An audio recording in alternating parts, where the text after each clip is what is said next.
السلام علیکم، کیا حال ہیں آپ لوگوں کی؟ امید کرتا ہوں آپ سب خیریت سے ہوں گے۔ تو ویلکم کرتا ہوں آپ لوگوں کا رمضان المبارک اور اسلامی ہستیاں سیریز میں۔ تو دوستوں، اس سیریز کی پچھلی قسط میں ہم نے بات کی تھی کہ سلطان نور الدین زنگی کون ہیں اور ان کی دین اسلام کے لیے کیا خدمات ہیں۔ امید کرتے ہیں آپ کو وہ ہماری ویڈیو اچھی لگی ہوگی، اور آج رمضان المبارک اور اسلامی ہستیاں سیریز میں ایک ایسے جلیل القدر صحابی کا ذکر کریں گے جن کے بارے میں بہت کم لوگ جانتے ہیں، لیکن ان کا مقام و مرتبہ بہت زیادہ بلند ہے۔ لیکن افسوس کی بات یہ ہے کہ ہمارے ہاں ان کا زیادہ ذکر نہیں کیا جاتا۔ تو آج ہماری یہی کوشش ہے کہ ان کی مکمل زندگی کے بارے میں آپ کو بتائیں، تاکہ آپ لوگوں کو بھی معلوم ہو سکے کہ ہمارے پیارے آقا صلی اللہ علیہ وسلم ان سے کتنی محبت کیا کرتے تھے۔ تو دوستوں، وہ صحابی حضرت ابو ذر غفاری رضی اللہ تعالیٰ عنہ ہیں۔ تو چلیے چلتے ہیں اور ان کی مکمل زندگی کے بارے میں اور ان کی دینی خدمات کے بارے میں جانتے ہیں۔ فرمان مصطفیٰ صلی اللہ علیہ وسلم ہے، جسے یہ بات پسند ہو کہ وہ صورت و سیرت میں حضرت عیسیٰ علیہ السلام کے مثل کو دیکھے تو وہ ابو ذر کو دیکھ لے۔ زہد و تقویٰ میں بے مثل، علم و عمل میں یکتا، حضرت سیدنا جندب بن جنادہ ابو ذر غفاری رضی اللہ تعالیٰ عنہ کا شمار نہایت جلیل القدر صحابہ اکرام علیہ رضوان میں ہوتا ہے۔ آپ رضی اللہ تعالیٰ عنہ وعدہ نبھاتے، وصیت پوری فرماتے، لوگوں سے بلا ضرورت میل جول رکھنے سے کتراتے، حق بات بیان کرنے میں کسی ملامت کرنے والے کی ملامت سے خوفزدہ نہ ہوتے، اور نہ ہی حکمرانوں اور بادشاہوں کے رعب و دبدبے سے گھبراتے۔ مشقتوں اور تکلیفوں میں بھی دین پر ثابت قدم رہے۔ قبول اسلام سے پہلے 3 سال تک رات بھر کھڑے ہو کر خدائے وحدت کی عبادت کرتے رہے، یہاں تک کہ رات کے آخری حصے میں تھک کر زمین پر گر جاتے۔ ایک روایت کے مطابق نور اسلام کی کرنیں مکے کی وادیوں سے نکل کر قبیلہ غفار تک پہنچیں تو آپ رضی اللہ تعالیٰ عنہ مکہ پاک حاضر ہو گئے، لیکن کسی سے حضور اکرم صلی اللہ علیہ وسلم کے بارے میں پوچھ نہ سکے۔ حضرت سیدنا علی المرتضیٰ کرم اللہ وجہ کریم آپ کو مسافر خیال کر کے گھر لائے اور مہمان نوازی کی۔ اگلے دن پھر گھر لائے اور فرمایا، اس شہر میں آنے کا کیا مقصد ہے؟ آپ نے دل کا حال بیان کیا تو حضرت سیدنا علی المرتضیٰ رضی اللہ تعالی عنہ نے فرمایا، میرے پیچھے چلے آئیے۔ راستے میں کسی نے دیکھا اور خطرے کی کوئی بات ہوئی تو میں دیوار کی طرف رخ کر لوں گا جیسے جوتا درست کر رہا ہوں، اور آپ آگے بڑھ جائیے گا۔ اس طرح آپ رضی اللہ تعالیٰ عنہ بارگاہ رسالت میں حاضر ہوئے اور اسلامی طریقے کے مطابق رسول اللہ صلی اللہ علیہ وسلم کو سلام پیش کرنے کی سب سے پہلے سعادت پائی۔ قبول اسلام کے بعد کفار و مشرکین کی جانب سے اذیتیں برداشت کی اور آخرکار اپنے قبیلے میں لوٹ آئے۔ پھر غزوہ خندق کے بعد ہجرت کر کے مدینہ تشریف لائے اور اہل صفا میں شامل ہو گئے۔ آپ رضی اللہ تعالیٰ عنہ جان عالم صلی اللہ علیہ وسلم کی خدمت گزاری کے فرائض سر انجام دیتے تھے۔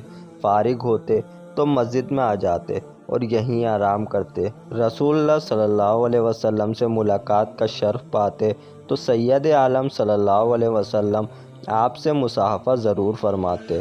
آپ رضی اللہ تعالیٰ عنہ بارگاہ رسالت میں حاضر ہوتے اور کوئی چیز تقسیم کرنا ہوتی تو آپ سے ابتدا کی جاتی، اور جب آپ موجود نہ ہوتے تو آپ کو تلاش کروایا جاتا۔ رحمت عالم صلی اللہ علیہ وسلم نے اپنے آخری لمحات میں آپ رضی اللہ تعالیٰ عنہ کو بلوایا۔ آپ بارگاہ نبی میں پہنچے تو والہانہ انداز میں اپنے محبوب آقا صلی اللہ علیہ وسلم کے اوپر جھک گئے۔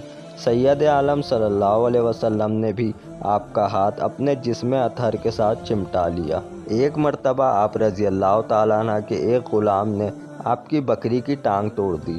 آپ رضی اللہ تعالیٰ عنہ نے وجہ پوچھی تو اس نے کہا، میں آپ کو غصہ دلانا چاہتا تھا تاکہ آپ مجھے مار کر گناہ گار ہوں۔ فرمایا، جس نے تمہیں اس کام پر ابھارا یعنی شیطان، میں اسے ناراض کروں گا۔ پھر آپ نے غلام کو آزاد فرما دیا۔ آپ رضی اللہ تعالیٰ عنہ درہم و دینار جمع نہ رکھتے، سونا چاندی اپنے پاس جمع رکھنا آپ رضی اللہ تعالیٰ عنہ کو سخت ناپسند تھا۔ ایک مرتبہ حضرت امیر معاویہ نے امتحاناً آپ کے پاس رات کے وقت 1000 دینار بھجوائے۔ آپ نے سارے دینار صبح ہونے سے پہلے صدقہ کر دیے۔ ایک دفعہ کسی نے آپ سے پوچھا، آپ دوسروں کی طرح اپنی جائیداد کیوں نہیں بناتے؟ ارشاد فرمایا، مجھے امیر بننے کی خواہش نہیں۔ ایک شخص نے آپ رضی اللہ تعالیٰ عنہ کے پاس حاضر ہو کر کچھ مال پیش کیا تو آپ نے فرمایا، میرے پاس دودھ کے لیے ایک بکری، سواری کے لیے گدھا، خدمت کے لیے بیوی ہے اور ایک چادر ضرورت سے زائد ہے، جس کی وجہ سے خوف زدہ ہوں کہ کہیں مجھ سے اس کا حساب نہ لیا جائے۔ ایک مرتبہ رحمت عالم صلی اللہ علیہ وسلم نے ارشاد فرمایا، اے ابو ذر، تم نیک آدمی ہو، عنقریب میرے بعد تم پر آزمائشیں آئیں گی۔ آپ نے عرض کی، رائے خدا کی آزمائشیں؟ ارشاد فرمایا، رائے خدا میں۔ عرض کی، حکم الہی کو خوش آمدید۔ غزوہ تبوک کے سفر میں آپ سب سے الگ چل رہے تھے۔ یہ دیکھ کر جان عالم صلی اللہ علیہ وسلم نے فرمایا، اے ابو ذر، تم تنہا چلو گے، تنہا مرو گے اور تنہا اٹھائے جاؤ گے۔ سید عالم صلی اللہ علیہ وسلم نے جو فرما دیا وہی ہو کر رہا۔ چنانچہ نبی کریم صلی اللہ علیہ وسلم کی وفات ظاہری کے بعد آپ نے شام کے ایک گاؤں میں مستقل رہائش اختیار کر لی۔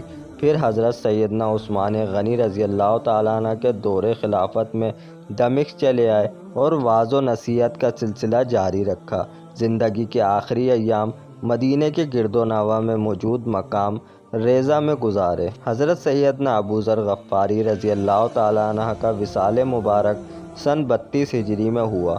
بوقت وصال اہلیہ محترمہ حضرت سیدنا ذر رضی اللہ تعالیٰ عنہ رونے لگیں تو پوچھا، کیوں رو رہی ہو؟ عرض کی، میرے پاس اتنا کپڑا نہیں ہے کہ آپ کو کفن دے سکوں۔ آپ نے فرمایا، ایک مرتبہ ہم چند افراد سے رسول اللہ صلی اللہ علیہ وسلم نے ارشاد فرمایا، تم لوگوں میں سے ایک شخص کی موت ویرانے میں ہوگی اور اس کے جنازے میں مسلمانوں کی ایک جماعت حاضر ہوگی۔ پھر آپ رضی اللہ تعالیٰ عنہ نے فرمایا، اس وقت وہاں موجود تمام لوگ کسی نہ کسی شہر یا گاؤں میں انتقال کر چکے ہیں، اب میں ہی ان میں باقی ہوں اور مجھے یقین ہے کہ میں ہی وہ شخص ہوں، لہٰذا اب تم باہر جا کر دیکھو، مسلمانوں کی کوئی نہ کوئی جماعت ضرور آتی ہوگی۔ حضرت ذر رضی اللہ تعالیٰ عنہ باہر راستے پر انتظار کر رہی تھیں کہ ایک قافلے کے آثار نظر آئے۔ قافلہ قریب آیا تو حضرت ذر رضی اللہ تعالیٰ عنہ نے فرمایا، ایک مسلمان اپنی آخری سانسیں لے رہا ہے، تم اس کے کفن دفن کا بندوبست کرو۔ قافلے والوں نے پوچھا، وہ کون ہے؟ فرمایا، صحابی رسول حضرت ابو ذر غفاری۔ یہ سنتے ہی قافلے والے بے چین و بے قرار ہو گئے اور بے تاب آپ کے پاس پہنچے۔ آپ رضی اللہ تعالیٰ عنہ نے انہیں چند نصیحتیں کیں اور اپنی جان آفریں کے سپرد کر دی۔ ایک قول کے مطابق اس قافلے میں موجود صحابی رسول حضرت عبداللہ بن مسعود رضی اللہ تعالیٰ عنہ نے آپ رضی اللہ تعالیٰ عنہ کی نماز جنازہ پڑھائی۔ حضرت ابو ذر غفاری رضی اللہ تعالیٰ عنہ نے 281 احادیث کے مہکتے پھول امت مسلمہ تک پہنچائے ہیں۔ تو دوستوں، ویڈیو کو یہیں پر ہی اختتام کرتے ہیں۔ امید کرتے ہیں کہ رمضان المبارک اور اسلامی ہستیاں سیریز کی یہ قسط آپ لوگوں کو پسند آئی ہوگی۔ اگر ویڈیو اچھی لگے تو ویڈیو کو لائک کریں، چینل کو سبسکرائب کرنا مت بھولیے گا اور اس ویڈیو کو اپنے دوستوں کے ساتھ زیادہ سے زیادہ شیئر کریں۔ ہم آپ سے ملتے ہیں کل اس سیریز کی نئی قسط میں۔ جب تک کے لیے اپنا خیال رکھیے گا۔ اللہ حافظ۔